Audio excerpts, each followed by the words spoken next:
Why does Gary Bauer, with the U.S. Commission on International Religious Freedom, single out China among the top 16 of the world's worst perpetrators of religious persecution today? This is American Thought Leaders, and I'm Jan Jekielek. Today we sit down with USCIRF Commissioner Gary Bauer, who is also president of the American Values think tank, was Washington director of the Christians United for Israel Action Fund, and held several positions in the Reagan administration. We discussed the Chinese Communist Party's uniquely troubling attacks on religious freedom, chronicled in the Commission's recent report, and how the regime manages to get many countries to turn a blind eye. Gary Bauer, excellent to have you on American Thought Leaders. Real pleasure to be with you. Fantastic. So you're a commissioner on the U.S. Commission on International Religious Freedom. Yes. A lot of work needs to be done in this area, clearly. You just published an annual report. And actually, Kathy from our China team, a few days back, she interviewed you about this. Right. And I thought it was a fascinating interview, and I want to go a little more in-depth. Fantastic. Especially on the China piece. And so you actually mentioned that China kind of stands apart from all the other egregious violators of religious freedom. But you'd think North Korea it's this place that's, obviously very extreme in this area, that would be the one that stands apart. Why does China stand apart in your mind? Well, sadly, when we look around the world, we're looking at a gallery of rogues, right? Unfortunately, persecution of human beings because how they seek God and how they want to worship God appears to be sadly growing in the 21st century, which is not what most of us would have expected or hoped for. Right. But when I say that I would put China in a separate category all by itself, the reason I contend that that's the case is that North Korea, as bad as it is, and it's one big prison camp, North Korea is not extending its influence around the world. Okay. People aren't looking to North Korea for signs of what the future is going to be like. It's seen as a backward regime that routinely violates human rights. China, in contrast, is a rising power. Its economy has grown in the last several decades. It's clearly building a military that I think is for more than defensive purposes. Right. Its neighbors are getting very nervous, and it throws its weight around as it makes deals in the third world with various countries and extends its influence. So here we have a country that in many ways has declared war on all religions. It's deeply troubled when any of its citizens are worshiping God. That power, with all of the influence it has, is having a greater and greater role on the world scene, and I think that's a troubling combination. So what are some of the, I guess, most egregious manifestations of this that you came across in the report? Can you chronicle a few of those for us? There's a lot we outline in the report about what China's been doing. Of course, for years it was persecuting what's called the house churches, these right. unregistered, unlicensed churches where people meet in their homes or apartments secretly, will sometimes baptize their children in rivers at night so that they're not seen. Right. For a long time, registered churches were given more leeway, but now they've been coming under pressure. And there's been pastors arrested from those churches if they would not agree to bring into their churches this new technology, facial recognition technology, and so forth. So that's been a growing problem. And then most notably and most disturbingly is the efforts by the Chinese government to re-educate Chinese Uyghurs. It's difficult to get accurate information, but there have been enough reports that have come out that indicates that perhaps millions, certainly over 1 million Chinese Uyghurs have been put in what look like re-education camps in order to mold them into something that the Chinese government can be more comfortable tolerating. Right. So I want to talk a bit more about the Uyghurs, but I want to go back to Christianity for a moment. What about this deal that the Vatican has signed with the Chinese Communist Party? How's that playing out for them? It's hard to know all the details, but many of us raised an eyebrow when we saw the Vatican make that deal. Now, every religious group historically, particularly under persecution, will come up with ways to make a separate peace, hoping that they will end up being treated better. I'm afraid history is not kind in this regard. Okay. When you end up feeding the wolf somebody else, or thinking you can pet it and things will be better for you, it often ends up being the exact opposite. So I don't want to be a harsh critic of the Vatican on this point. I understand what was motivating them. But I think all these various religious groups, whether it's evangelicals or Catholics or Muslims, Buddhists, the Falun Gong, etc., I think they would all be much better off to try to work together, because together, all defending their right to seek God and worship as they see fit, I think they'll be stronger than letting the Chinese government pick them off or peel them off one at a time. So the report actually mentioned that the persecution of Catholics has increased since the signing of this. Yes. That kind of exemplifies your point, I guess. Well, it does. It does make my point, and as I said, the Chinese government appears to be at war with all religions, with any Chinese citizen seeking God, trying to find meaning in life. What is life all about? Right. Or worshiping as they see fit. And I don't think making separate deals is going to lessen that persecution. I see. In fact, I think it's going to make it less likely that those representing the people being persecuted Right. will feel strong enough or open enough to criticize the Chinese government for what they're doing, because it might upset the deal that's been made. I see. So let's move over to this over 1 million Uyghurs being held in. Is it fair to call them concentration camps?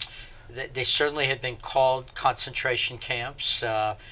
People can argue about the specific word that one ought to use, but what we know for certain is that they're there against their will. They haven't been accused of any crime. We've gotten multiple reports of beatings and other types of intimidation, and we know that whole community is living in fear. So if it's not at the level of the kind of concentration camps we saw the Nazis do Right. During World War II, it's certainly something very serious, very much a violation of international standards of human rights and religious liberty, and something that every country in the world that respects human rights and religious liberty ought to be very critical about and very outspoken about. It's astounding the role that this modern surveillance technology is playing in this, instead of shaping behavior and sort of controlling through fear. Can you speak a little bit to that? Technology is often hailed as something that will automatically make the world a better place. And we all love the convenience of cell phones and being able to go onto our computer and find things that, in a few moments that might have taken days of research before all this technology Right. became available. Right. But technology by itself is morally neutral. It depends on whose hands the technology's in. So the same technology that might help a country or a society identify a potential terrorist in an airport Right. by facial recognition can be used by a government that's oppressing its people to identify those that worship God or are belong to groups or faiths that government feels threatened by. So Right. the Chinese seem all too often to be using their technological prowess, which often is stolen, by the way, from Western countries that are doing business in China. Right. It uses that technology to oppress their people, and it's something that I hope American technology companies need to be more cognizant of. So this whole technological scheme that's been set up in Xinjiang to control the population. There's a great Jamestown report on this, actually, that this was actually built on experiments as to how to control the Falun Gong practitioners in China, which, in the late 90s, I believe it was something like 70 million to 100 million people that were actually doing this throughout the country, and there was this huge campaign mobilized against them. You recently appeared at the 20th year of the April 25th appeal of Falun Gong practitioners. Can you talk a little bit about what that is, or the significance of that event? The Falun Gong have been an interest of mine for a long time, back during the era of Tiananmen Square and some of the turmoil in China at that time. I was heading a public policy group called the Family Research Council, and we decided to make the issue of most favored nation trade status with China as an issue that we were going to get involved in. It didn't please all my donors because some of them were successful businessmen to hope to make a big profit selling things to the Chinese. But nonetheless, I felt like this was an issue that, as a Christian-oriented group, we needed to be involved in. Not because the Falun Gong are Christians, they're not, but because anytime a government starts persecuting a group like that, it ultimately and inevitably spreads then to the persecution of other groups. So over the years, I've written about the Falun Gong and have spoken up on their behalf a number of times, and will continue to do that. Fantastic. So one of the things that you actually mentioned was this issue of organ harvesting, which is this is actually an issue that's very important to the Epoch Times. We broke that story back in 2006. Congratulations. When I first heard about it, I thought it was a conspiracy theory. It was when, it took a bunch of research for us to realize, wow, this is horribly, horribly real. Yes. Can you speak about that a little bit, and the implication for, prisoners of conscience being used in this horrible process and so yes. forth? Yeah. Well, it's a terrible development. It's, as you said, it almost sounds like something out of a bad science fiction movie. It certainly doesn't sound like something you would expect early in the 21st century, where presumably we're not living in an age of barbarism. Right. It's also another symptom of what I think happens in China all too often, which is the lack of respect for the dignity and autonomy of each human being. Right. Now, in my own case, I'm an evangelical Christian, and I believe, my faith teaches, that every human being is made in the image of God. And because we're made in the image of God, each human being, regardless of the color of their skin, or how much money they have in the bank, or any other extraneous thing, whether it's a newborn with Down syndrome, or whether it's a 90-year-old with senility, that nonetheless each human being made in the image of God, has dignity and value and worth. And it's hard to imagine a greater violation of that human dignity than harvesting the organs of political prisoners and others that have run afoul of the Chinese Communist government. So again, I would hope that every nation in the world that respects human rights would find their voice on this sort of issue, and not look at what China may invest in your country, or if you're a businessman in the United States, not sit there worried about whether you might report profits that are down 3 or 4% because you insulted some communist Chinese government official. Right. People need to speak up about these issues, and this is a particularly horrifying development to see in China. When Kathy interviewed you, actually, you mentioned, or maybe this was a little bit earlier, you mentioned that you may have an opportunity to speak with the president about these matters. Did you have a chance to bring that up? Well, I have to be careful because of what the rules are to disclose personal conversations. Sure. But I was an early supporter of President Trump's, and I'm a longtime personal friend of Vice President Pence. Right. And because of that, I'm over at the White House quite a bit on a host of issues, and I regularly get an opportunity to speak about these issues to the highest levels of our government.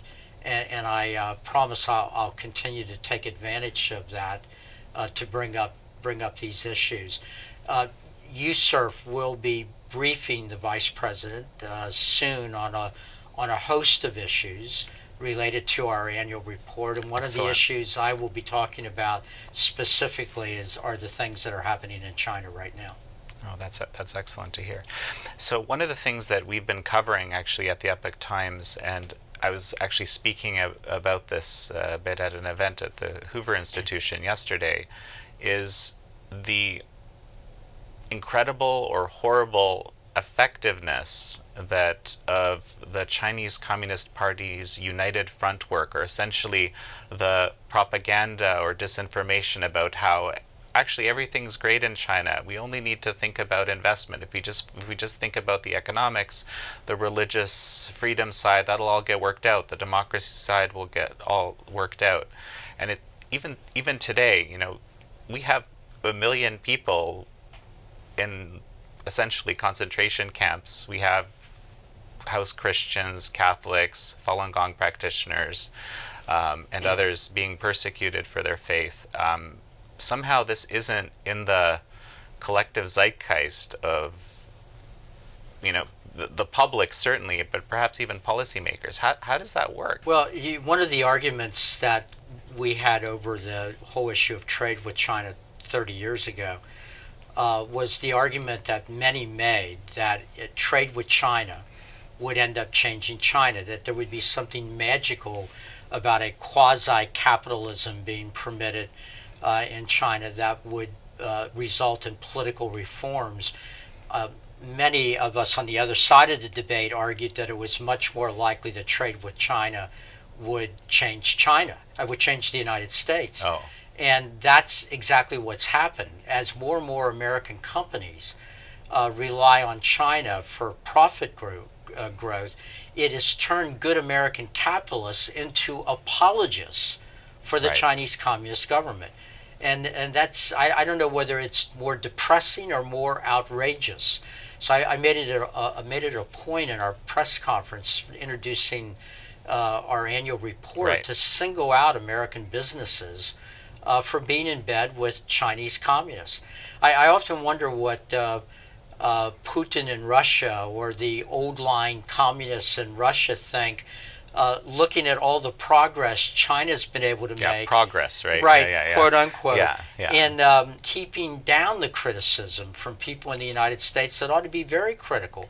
I suspect the old Russian communists are probably kicking themselves that they didn't think more about how important increasing trade with us would have been, because the more they could have done that, the more likely we would have been to lessen our criticism of their violation of human rights during that era.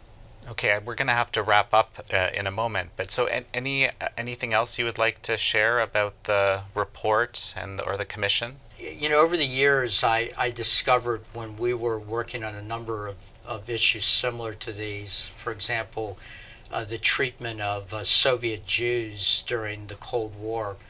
I had a number of years in the Reagan administration, and we made it a point of bringing up the names of individual Jews being held in prison camps and in Russia. And we found out later that when we would bring up their names, their treatment would improve.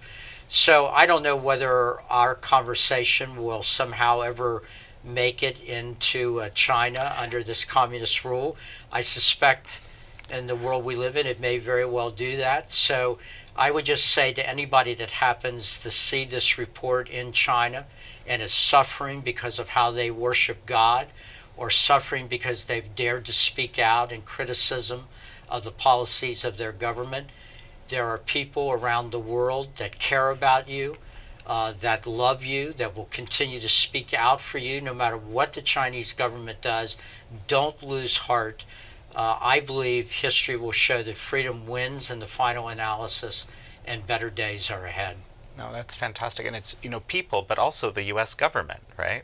Absolutely. It's very important that our government continue to stand for the basic values of the American founding, among which is the freedom of religion and the fact that our liberty does not come from government. It doesn't come from the American government. It certainly doesn't come from the Chinese government. Our liberty comes from the God that created us. Powerful place to end up. Thank you, Gary. Really appreciate it. My pleasure to be with you.